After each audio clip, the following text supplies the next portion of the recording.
It's Friday afternoon. We're sitting here with Dr. Pete Meyers from Moss. And you are performing the keynote on Brighton this year. Yeah, I'm closing out today, so it should be fun. My first time in Brighton, the town or the conference. How do you like Brighton so far? Oh, lovely. It's great. Yeah.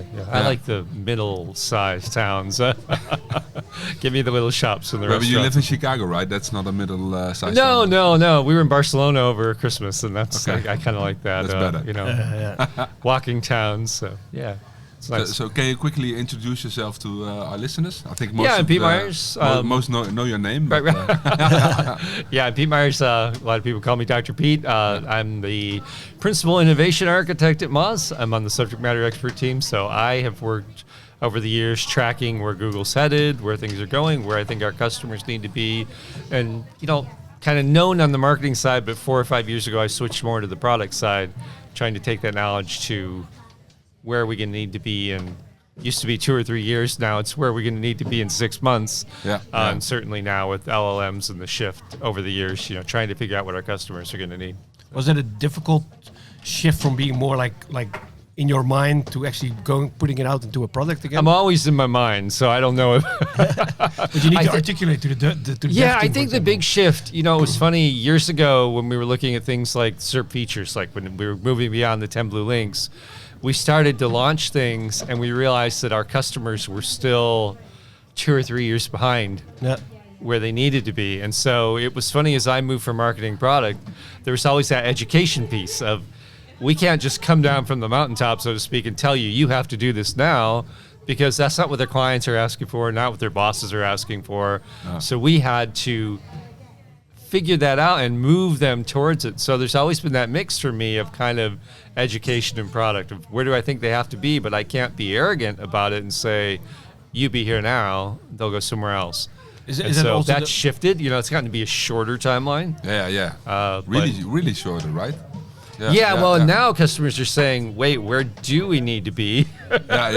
So I've almost had to move back to, they don't know. Make sure we're guiding you, because we're all a little, lost right now. Is that also the reason why Moss started the Whiteboard Fridays, for example, at the time? And we were definitely... It was all about education, right? In the past. The education always been a huge piece. The beginner's guide to SEO was a big piece. It's funny, I've gotten on airplanes in Chicago, and Moz isn't super well known there, unlike Seattle, and been next to a reporter who'd read the beginner's guide, so that was a big thing for Rand in the early days. I think it was a bit of the Bible for most of us. And still kind of a backbone for us. Dutch SEO used this as an onboarding guide. Absolutely. And always a touch point for us. So, hey, if you came into that, you came into Whiteboard Friday, came into the blog, the community, it wasn't a hard sell. Eventually you'd see us 2 or 3 times and be a customer, and that was a great experience for us. So today, your keynote, what will you be talking about on the stage? I'm talking about LLMs and prompt tracking in the context of keyword research. Okay. And so what I kind of want to get back to, this will be more of a big picture, but this idea of natural language is something that search has always been trying to return to. Yes. For 25 years, it's trying to get back to talking how we talk.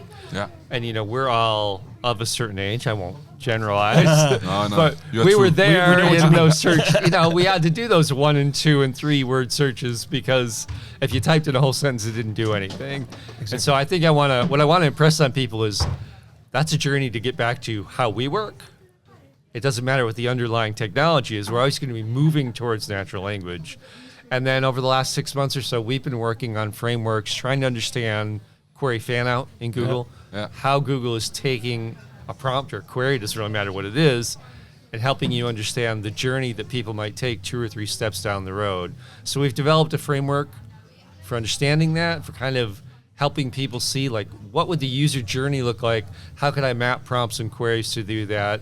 And not looking at, say, a volume-driven approach, because they're all going to be 1, 1, 1, 2, 1. How do we factor that up? I think the discovery of that query fan-out was really an eye-opener for a lot of people. The way LLMs work with the query fan-out, and how to cope with that in strategy. If we're typing whole paragraphs, what does that mean, and what kind of what's the archetype of that? I guess I'd say like what's the topic that people are going to say a whole bunch of different ways, and can I track something in the middle? So I'm a big tea guy, and I'm here in Britain, so I have a lot of tea themed slides in the deck. So we'll see. So when I'm a tea brand, like a Pickwick or I don't know, a niche tea brand, where do I start? Because everyone says, okay, keywords, adapt them to prompts, but that's not the way it works, right? Right. So where do you start to analyze? So we have now launched Prompt Explorer in Moz, and we're doing prompt generation in Stat. So the idea is basically you come in, give us a topic, maybe something more in that 2 to 4 word range you're used to, and we're trying to emulate how we think fan out works. Okay. And so we're going to generate prompts that kind of fit in different themes. Maybe they're follow-ups, maybe they're transactional, maybe they're perspective prompts where you're trying to get a human perspective and just get you thinking about the different ways people might engage in that topic in a more complex way. And the idea isn't that you're going to track everything anyone might do, but that you're going to get at least an ecosystem of the kind of things they might ask. Just like you would not put 20,000 keywords to track your rankings for those. Right. Yeah, we're getting out of. Costly. Maybe it's going to be 500 or 1,000 prompts that sort of represent the space. Yeah.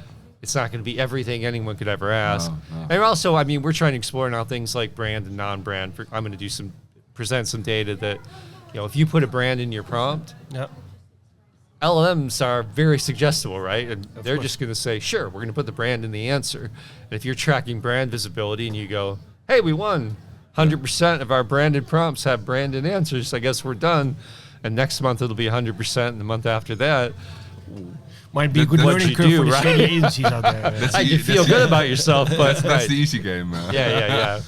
And so I'm going to talk to, I'm exploring this idea, what we're calling soft brand, which I don't think we get into as much in search, but the idea is that there are a lot of prompts that don't have brands in them, but they demand a branded answer. So if you look at a space like SEO tools, it's already brand biased. If you have to question about SEO tools, you're going to get products and brands in the mentions, but we wouldn't call that a branded prompt. So I think there's a real interesting middle ground. Maybe it's not a binary. It's not brand, non-brand, because there's a lot that's kind of brand biased in a way that's making you're asking for brands whether you know it or not. And so I think getting people to think about that whole spectrum, that you're tracking a wide variety, because so LLMs do what you say, right? Exactly. Right. And then in your opinion, then the role of a traditional SEO really shifting more towards the normal marketing position? Indeed, if everything is becoming so much more brand, and people need to be aware I think of this? there is brand building, certainly a shift we've moved to over the last few years. I think even before LLMs, we knew that was important. I was pretty involved in the brand authority work at Moz, and it's kind of interesting. It's really what brand authority came down to was just what is that branded search traffic? Not just your main brand, but it might be all your products. For us, might be Keyword Explorer and Link Explorer and these things. How are people looking for you? And that's really happening in a much broader space, right? That's bringing people in from all kinds of different media.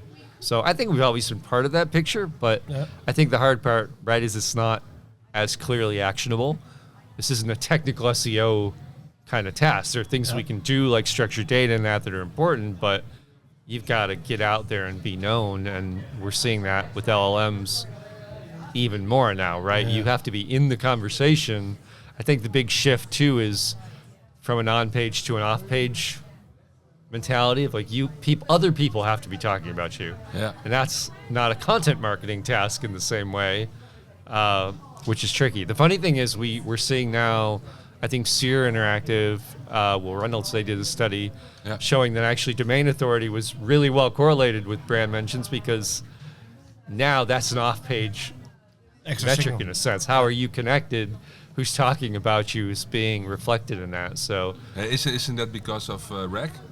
Because the position in Google also influences. Well, I think because of search grounding now, right? Exactly, it's no longer just the training data from a year ago. No. Now it's going out to search. Now it's built on search. And so now you have this kind of double whammy. I guess the good thing about that is Now our Still core can do SEO, SEO. right? Yeah. Now we're back to. So I think there's been kind of a hard shift, and it's gonna maybe come back around a little. You know, I really think the hybrid models. Yeah. Web guide is what they're testing. I don't know if it'll be web guide, but that kind of blend where LLMs do the summarizing, but the core is still going to come from search grounding.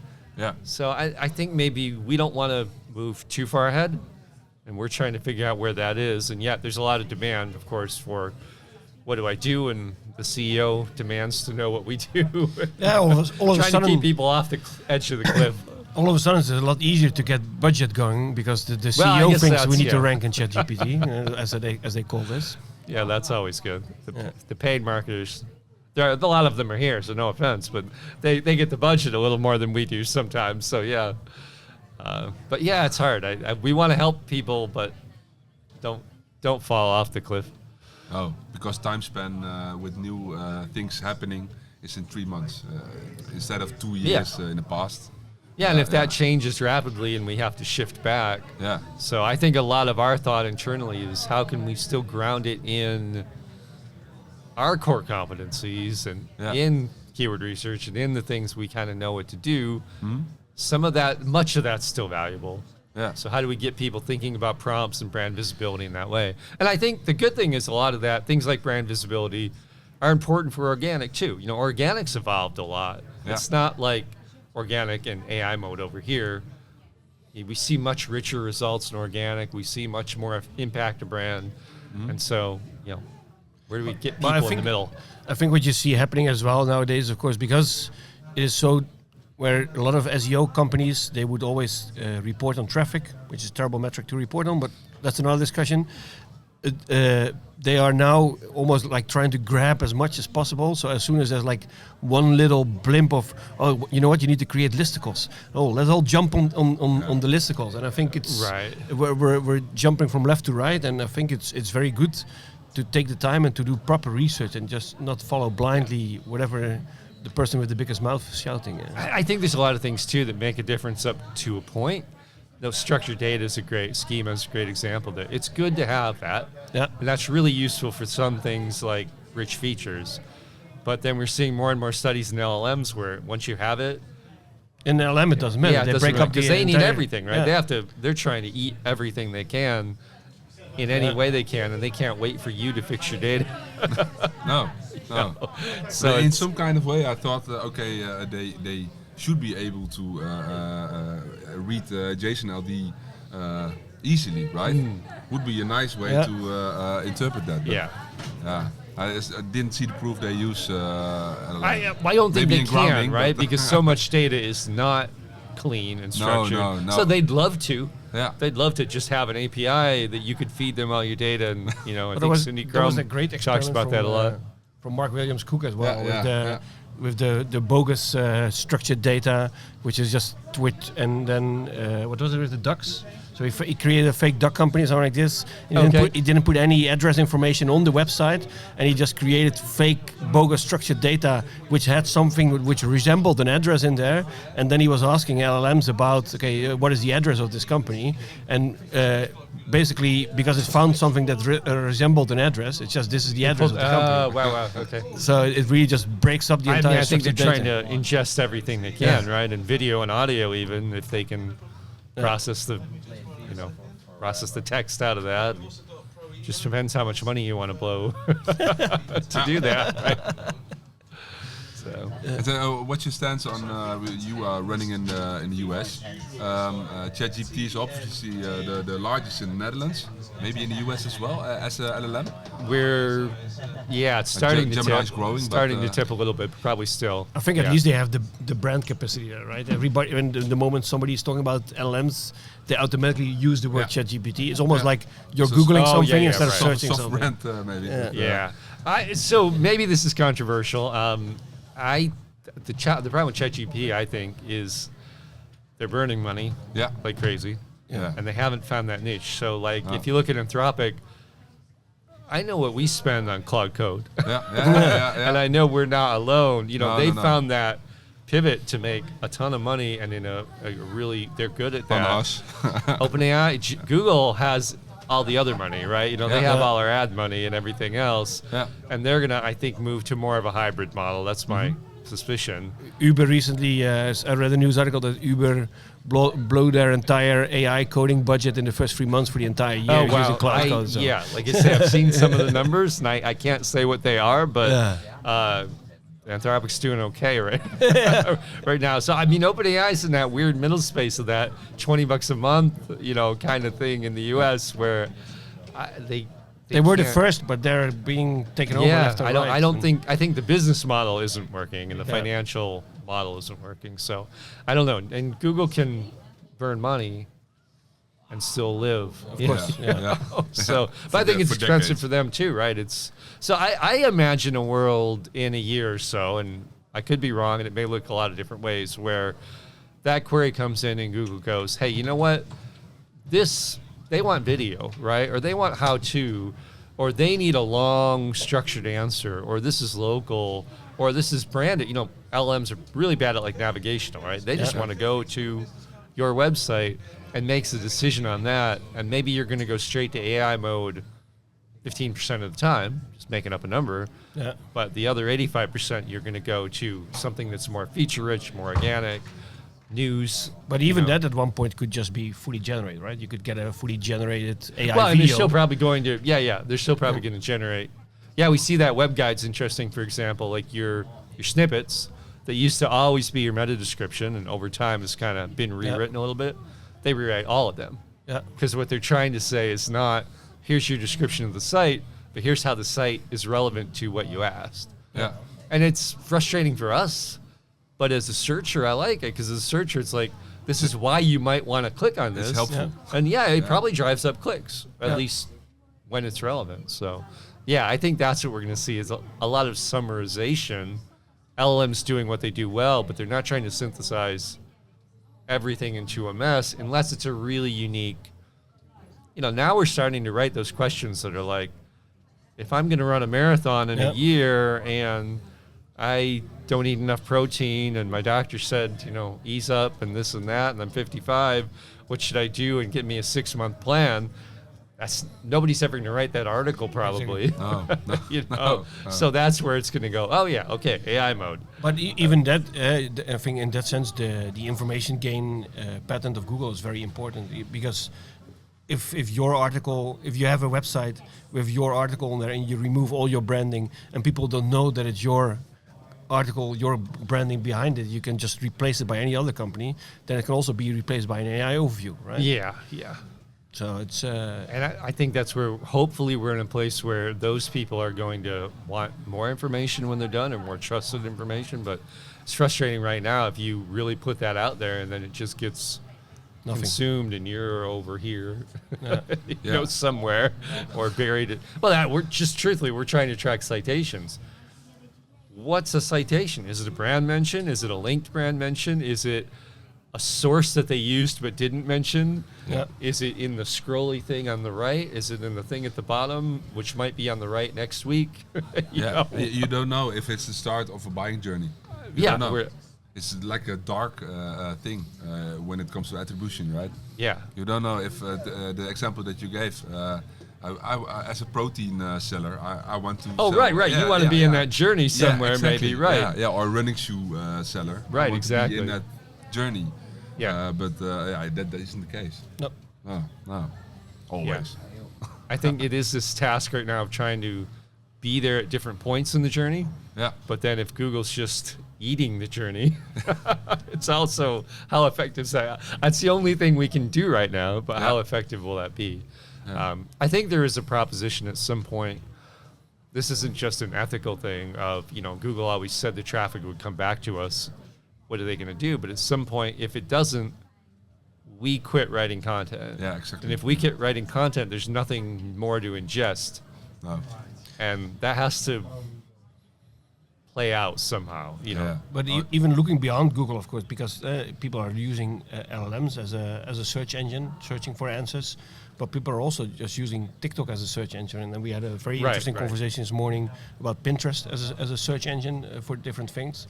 So you need to diversify as a brand, get different places. There's going to have to be sources but what will they be? Yeah, my daughter's 15, so TikTok as a search engine is too. Yeah. I'm too familiar with it. So did you try it already as a search engine? I have, yeah. I'm not a, Instagram and TikTok. I can't. I'm past that. I think. Me as well. I've used it, but it is interesting. I mean, I think it's a discovery engine, absolutely, for trends and consumer products. 100%. Like she's into K-beauty and things, and the trendy stuff is there, and it makes sense, right? It's not only people you trust and follow, but there'll be video. They're showing you how to use things. So if you're in consumer products, absolutely, no question. You're selling a SaaS search marketing software. TikTok is not probably not your audience, but certainly we have things on Instagram, and it'll be interesting to see what the sources are. I think the challenge for them is if we all kind of give up and we go, you know what, you're taking all our clicks and we're not getting anything back, and we're not going to create any more content. There's no more content for the LLMs, then they just eat themselves and they will just hallucinate everything. something. Then we all starve. I don't know what happens. But That's a little bleak, but I hope I fix it. If that happens, there's still a customer journey. We still have to figure it out somehow. People still buy stuff, right? And they want to know brands. SEO tooling that we mentioned. I think they're already seeing this. I mean, I think Google especially is already going, we can't kill the ecosystem. No. And the big brands, we have a lot of big media brands at Ziff, our parent company is Ziff Davis. There's already lawsuits with the big brands, trying to say, hey, we should get in the US, a piece of that pie for you ingesting our content, and they're winning some of those. From a publisher perspective. From a publisher perspective, absolutely. Yeah, some of the big publishers are already makes sense. taking that to court and starting to win. And I think in Europe there's a bunch of lawsuits like this happening as well. Exactly. Yeah, I think the EU is pretty aggressive about that. Far more aggressive than than our government. Let's not get into the subject of our government. However you feel about it, I probably agree.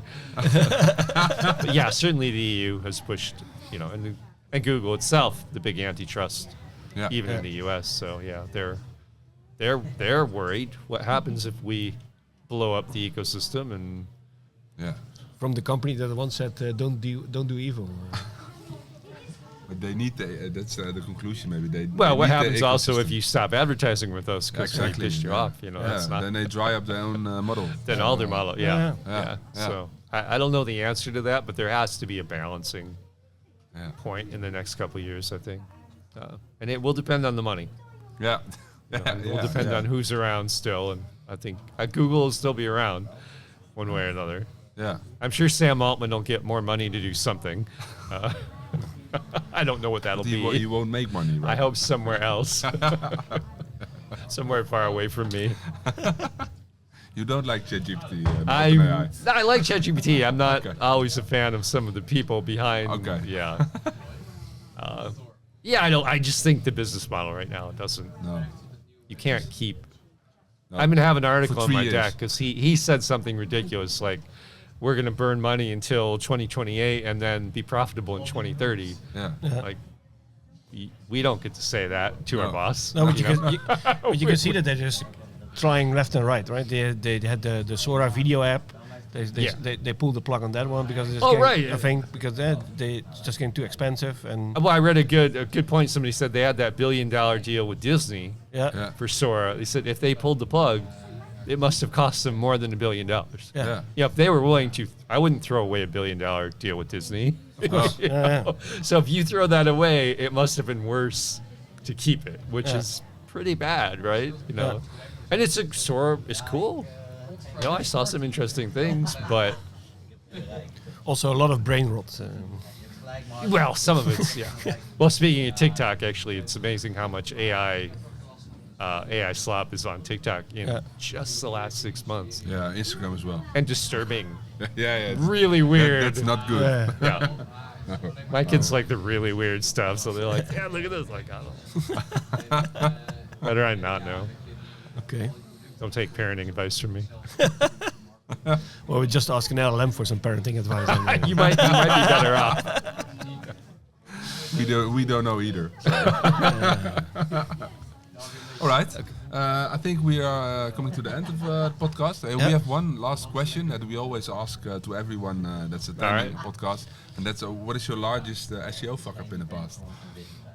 Your biggest SEO fuck up. If you ever have to pinpoint to one. All my biggest fuck ups were on the paid side, to be honest. Okay. We are curious for that as well. Back in the day, I did rel canonical the whole site to the homepage, and it was very effective. It worked quite well. Led to a good blog post. Was this as a test or by accident? Let's say it was a test. Yes. In the spirit of experimentation. I have spent a lot of people's money on the wrong things in paid, but that's how we learn in paid, right? And they've all forgiven me. Yeah. So, yeah. As long as the bottom line is still profitable, then. I worked for a client in lawsuit funding in the U.S., and it is a very scary $30 per click kind of industry where they still make money. Yeah.